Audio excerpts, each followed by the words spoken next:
नमस्कार. आजच्या या विशेष सेशनमध्ये आपलं स्वागत आहे.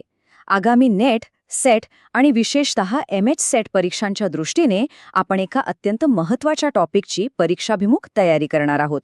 तो म्हणजे युनिट व्ही, लॉजिकल रिझनिंगमधला तिसरा महत्त्वाचा घटक, ॲनालॉजीज म्हणजेच साधर्म्य. आज आपण अगदी सोप्या आणि स्पष्ट मराठी भाषेत संकल्पना, उदाहरणे आणि काही भन्नाट ट्रिक्स समजून घेणार आहोत. चला तर मग सुरू करूया. आता एक साध्या प्रश्नाचा विचार करूया. डॉक्टर आणि रुग्णालय यांचा संबंध दिलाय आणि त्यापुढची जोडी तुम्हाला ओळखायची आहे. सांगा पाहू, कोणत्याही क्लिष्ट व्याख्यांमध्ये न अडकता हा प्रश्न तुम्ही फक्त 5 सेकंदांच्या आत सोडवू शकता का? नक्कीच. आणि हेच तर आपल्या आजच्या विश्लेषणाचं मुख्य उद्दिष्ट आहे. कमीत कमी वेळेत अचूक उत्तर शोधण्याच्या स्मार्ट पद्धती शिकणं. आजच्या या संपूर्ण प्रवासाची रूपरेषा अगदी सोपी आहे. आपण आधी मूळ संकल्पना समजून घेऊ, मग परीक्षेतील प्रश्नांचे प्रकार पाहू, त्यानंतर शब्दसाम्य आणि त्याची उदाहरणं सोडू आणि सर्वात शेवटी एक वेळ वाचवणारी ट्रिक वापरून अंतिम सराव करू. अगदी एक्झाम ओरिएंटेड अप्रोच. चला तर मग पहिल्या टप्प्याकडे वळूया आणि ॲनालॉजीची मूळ संकल्पना नक्की काय आहे ते समजून घेऊया. अगदी सोप्या भाषेत सांगायचं तर ॲनालॉजी म्हणजे साधर्म्य. एका वस्तूचं दुसऱ्या वस्तूशी एखाद्या विशिष्ट पैलूमध्ये असलेलं साम्य. दोन वेगवेगळ्या गोष्टी, संख्या किंवा शब्दांमध्ये कोणता तर्कशुद्ध संबंध लपलेला आहे हे ओळखण्याची क्षमता यातून तपासली जाते. थोडक्यात काय तर त्यांच्यातील समांतर संबंध ओळखणं हा यामागील मुख्य गाभा आहे.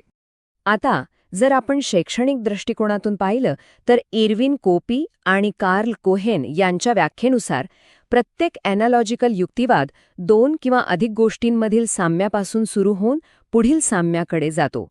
ही व्याख्या अगदी अचूक आहे, पण प्रत्यक्षात परीक्षेला सामोरे जाताना आपल्याला यापेक्षा खूपच वेगवान आणि थेट दृष्टिकोन वापरावा लागतो, होय ना?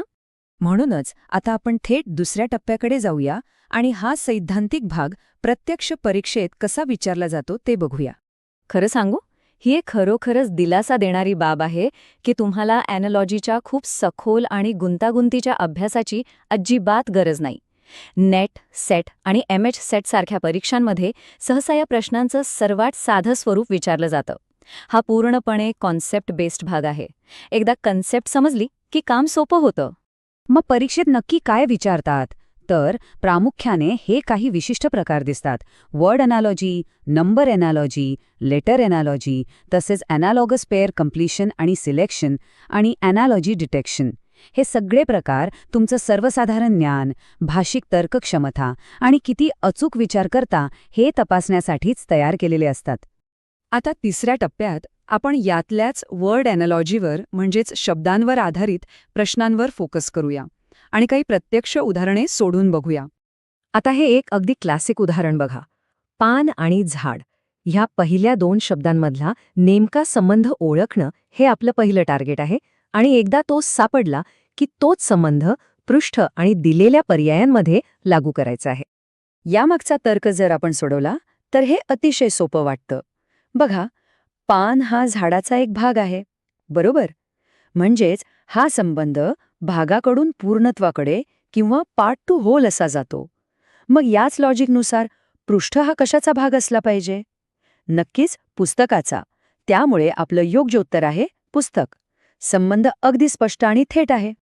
ॲनालॉगस पेअर सिलेक्शन या दुसऱ्या प्रकारात मात्र आपल्याला संपूर्ण जोडीच निवडावी लागते. आता अंतर्मुख आणि बहिर्मुख हे शब्द घ्या. हे एकमेकांचे विरुद्धार्थी शब्द आहेत. हाच विरुद्धार्थी संबंध आपल्याला विरुद्ध आणि बाजूने या जोडीत अचूकपणे पाहायला मिळतो. इथे तुमचं समानार्थी किंवा विरुद्धार्थी शब्दांचं पूर्वज्ञान खूप कामी येतं. चला, आता आपण चौथ्या आणि सर्वात महत्त्वाच्या टप्प्याकडे वळूया. एक भन्नाट, वेळ वाचवणारी ट्रिक. परीक्षेत जास्तीत जास्त वेळ वाचवण्यासाठी आणि अचूकता वाढवण्यासाठी हा एक उत्तम एक्झाम ओरिएंटेड शॉर्टकट आहे. औपचारिक नियम आठवत बसण्यापेक्षा पॅटर्न ओळखणं खूप जलद असतं आणि यासाठी ब्रिज सेंटेन्स म्हणजेच एक साधं जोडवाक्य बनवण्याची पद्धत एक अमोघ अस्त्र ठरते. तुम्ही नवशिक्या असा किंवा पुन्हा परीक्षा देणारे, ही ट्रिक सर्वांसाठी अत्यंत उपयुक्त आहे. हे कसं करायचं? फक्त 3 साधे टप्पे. पहिला टप्पा, दिलेल्या शब्दांच्या जोडीला जोडणारं एक साधं वाक्य तयार करा. दुसरा टप्पा, तीच वाक्यरचना दिलेल्या पर्यायांवर जशीच्या तशी लागू करा. आणि तिसरा टप्पा, जुळणारा समांतर संबंध लगेच ओळखून घ्या. या पद्धतीमुळे कोणताही प्रश्न तुम्ही पद्धतशीरपणे क्रॅक करू शकता. आपण सुरुवातीला जो प्रश्न पाहिला होता त्यावरच ही पद्धत वापरून बघूया. जोडी होती डॉक्टर आणि रुग्णालय. आता याचं ब्रिज वाक्य काय तयार होईल? डॉक्टर रुग्णालयात काम करतात. अगदी साधं वाक्य. या एका साध्या वाक्यामुळे कर्मचारी आणि त्यांच्या कामाचे ठिकाण हा संबंध सेकंदात क्लिअर होतो.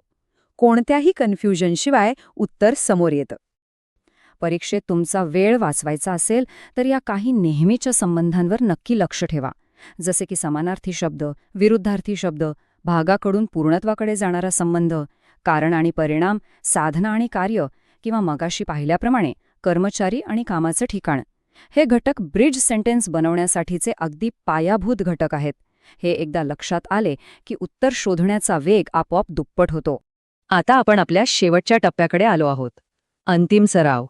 मित्रांनो, ही जलद पॅटर्न ओळखण्याची पद्धत एकदा का तुम्ही आत्मसात केली की एक मोठा बदल घडतो. लॉजिकल रिझनिंगचा हा भाग, जिथे पूर्वी आपला वेळ वाया जातो असं वाटायचं, तोच भाग आता ह्या ट्रिकमुळे खात्रीशीर गुण मिळवण्याची एक हक्काची संधी बनतो.